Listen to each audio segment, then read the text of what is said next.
Pakonsuelo de bobo at hindi pinag-isipan. Ganyan tinawag ng transport group na Manibela ang inaprubahang pisong taas pasahe sa mga tradisyonal na jeepney at 2 piso sa modern jeepney. Ito ay sa gitna ng pagtaas ng presyo ng produktong petrolyo dahil sa gulo sa Middle East. Sa puntong ito, magkakasama natin si Manibela President Mar Valbuena. Magandang tanghali po sa inyo, sir.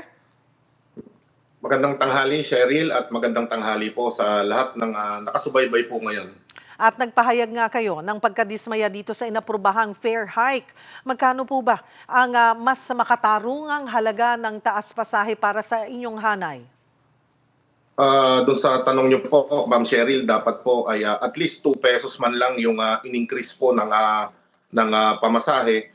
Malaking insulto po ang ginawa ng DOTR sa mga tsuper na nagpapakahirap magbiyahe sa maghapon para kaming nanlilimos na lang sa gobyerno.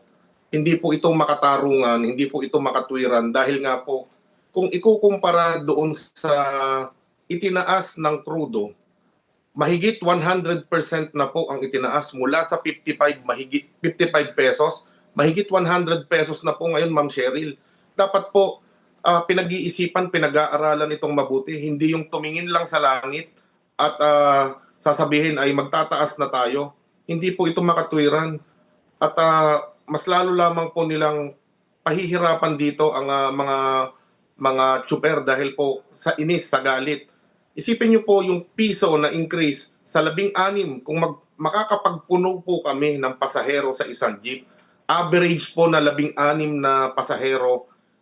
Kailangan po makapito hanggang 8 biyahe kami para po makaipon ng 100 piso na pambili lamang ng 1 litro ng diesel pa lamang po yan.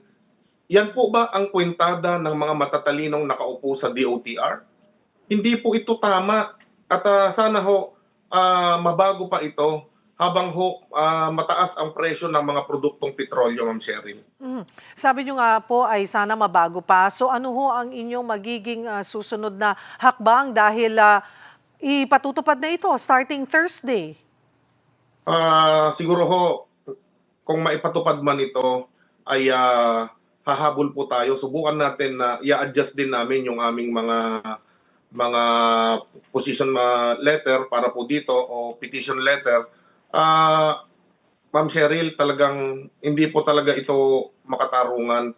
At para sa atin ay pakonsuelo di bobo. Masakit mang sabihin, sorry po, pero parang panggagago po ito sa amin. So ito po ba iaapila? May panahon pa ba? Or umapila na po kayo? Susubukan po namin ulit na umapila, Ma'am Cheryl, na hindi po ito sasapat. At kulang na kulang po ito. Sana maunawaan ng ating nasa DOTR, ng ating Pangulo, na napakalaki na po ng itinalon ng presyo. Mahigit 100% na po ang itinaas po nito. So far ba, kumusta yung mga miyembro nyo matapos nga itong magkakasunod na oil price hike? Magkano yung kinain doon sa sanang naiuuwing kita ng mga tsuper? Alam niyo ho, ngayon siguro, Ma'am Cheryl, hindi pa namin makita kung gaano kalaki yung epekto ng itinaas ngayong araw. Malalaman namin nito pag gumarahi po yung aming mga kasamahan. Dati po kasi 400 pesos na to 500 pesos ang nawawalang kita. Sigurado pong mas malaki ngayon. O baka halos 200 na lang o mas maliit pa ang iuwi ng ating mga kasamahang tsuper. Una nang sinabi ng Department of Transportation na kailangan din nilang ikonsidera ang mga commuters. Ano ho ang reaksyon nyo dito? Ma'am Cheryl, hindi po sa amin nanggaling yung problema. Nanggaling po ito dito sa mataas na presyo ng diesel, ng krudo. Dapat po ito ang unahin sana ng Department of Energy ng ating Pangulo na tignan na baka po may mga nagsasamantala. Sana po ito yung pagtuunan nila nang sa ganon hindi po mahirapan yung sektor ng transportasyon at saka po yung mga mananakay. Nagsimula ng mamahagi ang DSWD ng fuel subsidy sa PUV drivers. Ang sinasabi ay iba pa raw yung galing sa LTFRB. Gaano kalaking tulong ito Sasapat na rin ba ito para sa inyo? Unang-una po, Ma'am Cheryl, ang binigyan nila ngayong araw ay yung mga tricycle driver. Hindi po namin alam, okay po yan, mabuti po yan na may nabigyan na.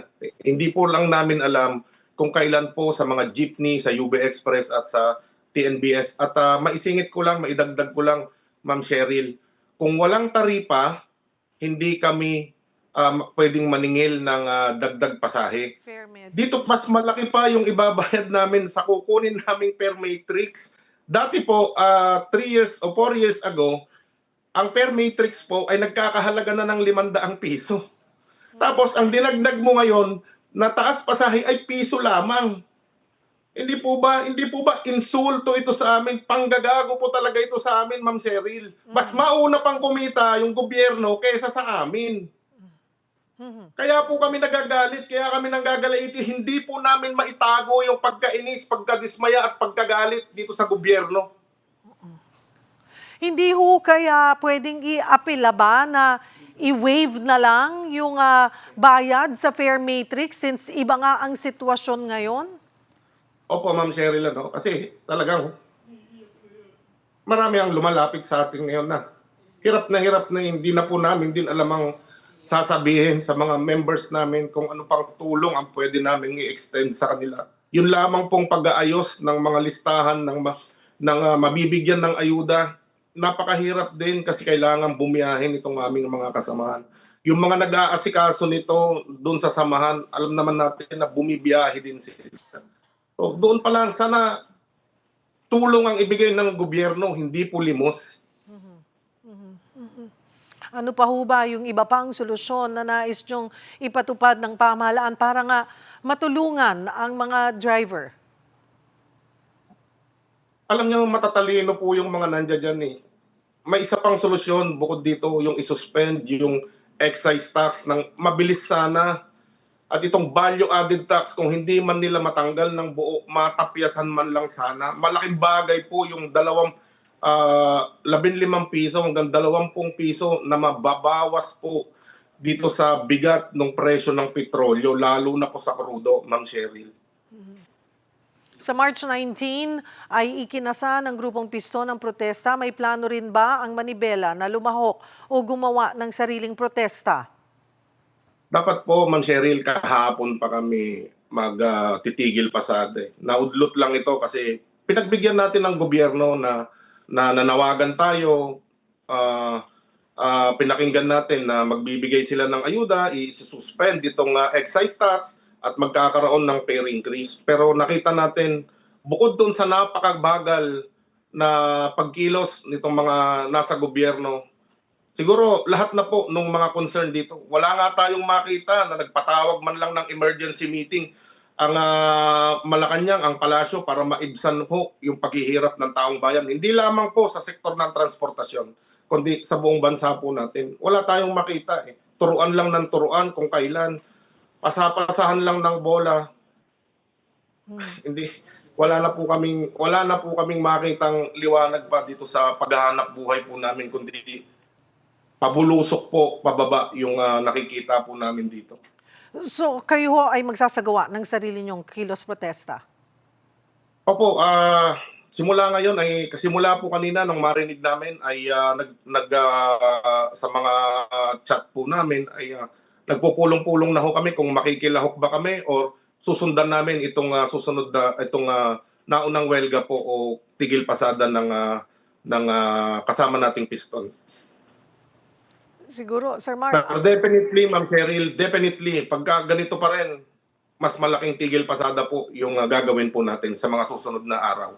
Again, Mar, ano ang panawagan, mensahe nyo sa gobyerno sa patuloy nga na pagtaas ng presyo ng produktong petrolyo?